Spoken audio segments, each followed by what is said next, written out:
Anda kembali menyaksikan Nusantara Business Hour dan langsung saja kita jelang segmen Market Lock.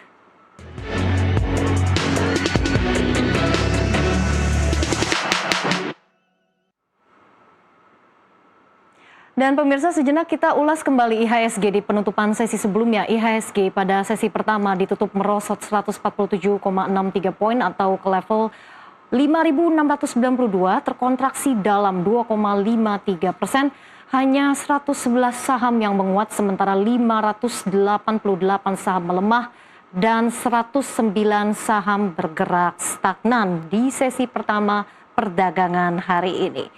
Dan untuk itu kita akan lanjut membahas pergerakan IHSG jelang penutupan perdagangan di hari ini bersama Eza Ridho Ibnu Tama, Head of Research NH Korindo Sekuritas Indonesia. Ya, Mas Eza, selamat sore. Kita lihat di sesi kedua perdagangan di hari ini, koreksi IHSG semakin dalam, nyaris menyentuh 4%. Kurang lebih dalam sepekan juga sudah melemah sekitar 8%. Apa yang Anda bisa baca dari pelemahan IHSG yang begitu signifikan di pekan ini? Jadi saya melihat IHSG sepertinya akan mulai recalibrating ke what they are pricing in, which is fiscal risk.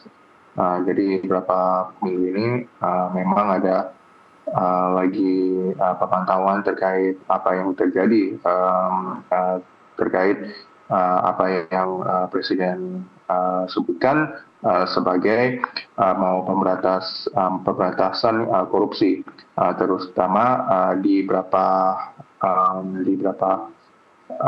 kementerian dan badan. Salah satunya adalah di program badan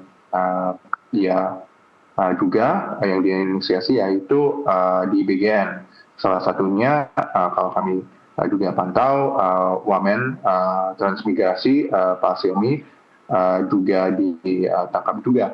And what we're seeing is this is not the end of the investigations as well. Jadi the market is pricing in mainly the fiscal sort of investigation risk. So the cost, so the volatility of doing business is actually increasing. We're also seeing apa yang terjadi saat ini adalah Danantara menjadi satu pintu, tapi skemanya belum jelas. Nah, itu menjadi resiko buat pembisnis juga, terutama pembisnis yang di CPO, batubara sama tembaga. Nah, itu harus dipantau juga. So we're not really seeing the end of the downward trend. Kalau tanyain saya, sentimen masih bearish.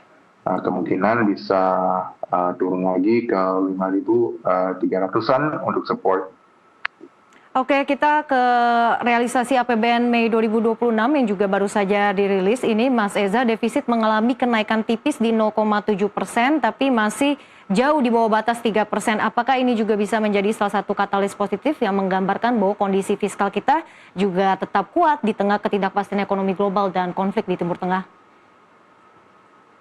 Ya, itu tergantung sih. Soalnya kan kita juga belum factor in yang pinjaman yang jatuh tempo later on in the year. Nah, pendapatan pajaknya kami itu memang naik sekitar 19% yang tadi data dicantumkan. Cuman again, pajak itu dari rakyat. Jadi kalau rakyat itu memang dipajakin dan mayoritas mengalami PHK dan mereka itu tidak terlalu banyak uang, jadi consumer purchasing power memang menurun. Ya wajar kalau data tahun lalu bilang 13 juta rakyat Indonesia turun kelas dari kelas menengah ke aspiring middle class, right? So they're spending less. They're spending around 500,000 to 1 million per month. Jadi ya memang mereka itu tidak terlalu mau keluar terlalu banyak uang per bulan kan. So there's not much to be had. There's not much revenues to be had by a lot of companies. Kalau kami melihat revenue-nya juga ada di consumer cyclicals sama consumer non-cyclicals belakang ini yang tidak terkait dengan agriculture kami juga melihat ada penurunan year on year in the first quarter as well.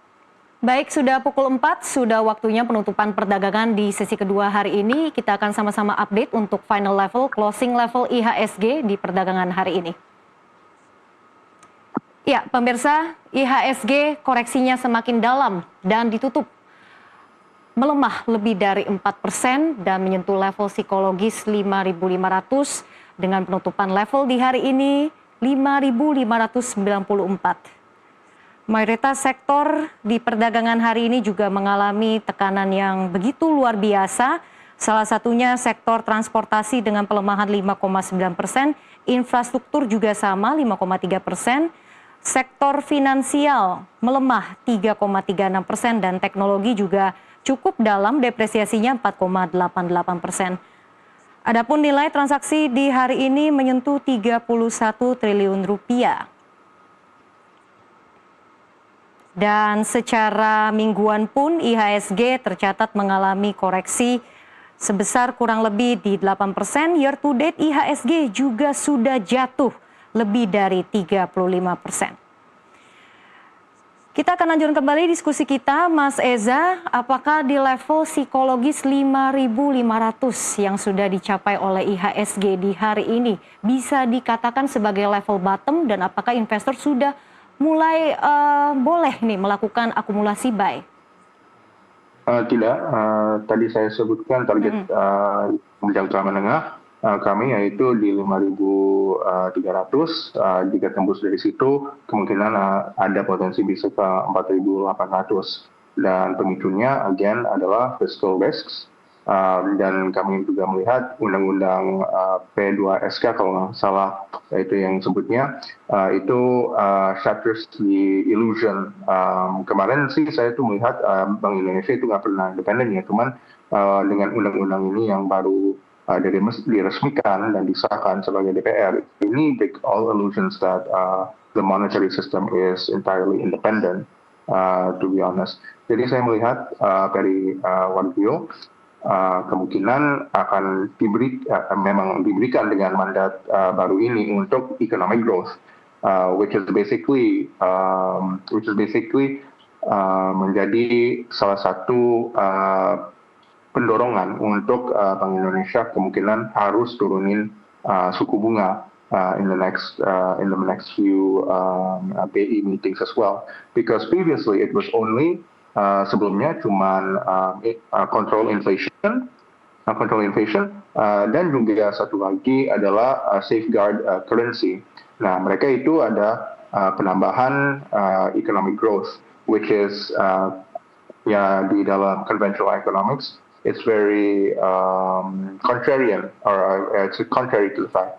Jadi kalau kita mau tumbuhin ekonomi, kita tidak bisa bilang BI akan naikin suku bunga, soalnya itu membuat pinjaman lebih mahal gitu. So there are a few things that are capitulating the fears for the next few weeks as well. Tadi Anda menyebut bahwa level 5.500 yang saat ini juga sudah disentuh IHSG ini sebaiknya dihindari terlebih dahulu ya. Anda memiliki proyeksi bahwa bottomnya IHSG itu kurang lebih ada di range 5.300. Namun di sisi lain investor juga saat ini tengah menanti penilaian terkait dengan rating kredit Indonesia dari S&P. Apakah ini sedikit banyak juga mempengaruhi ekspektasi pelaku pasar yang juga cenderung wait and see? Again, for equity markets, it's more meaningful for MSCI untuk downgrade kami dari emerging market to frontier. Saat ini kami nggak lihat itu sebagai resiko. It is something that is entirely possible. Cuman kalau bahasin terkait bond market, yes.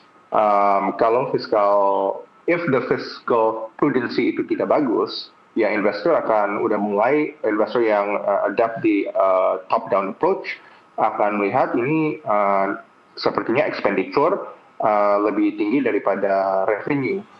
So I don't think there is fiscal prudency, and I don't think there is a lot of economic related regulations that will spur up economic and business growth juga. They don't really see it as business friendly environment right now as well. So I think those are the main key issues.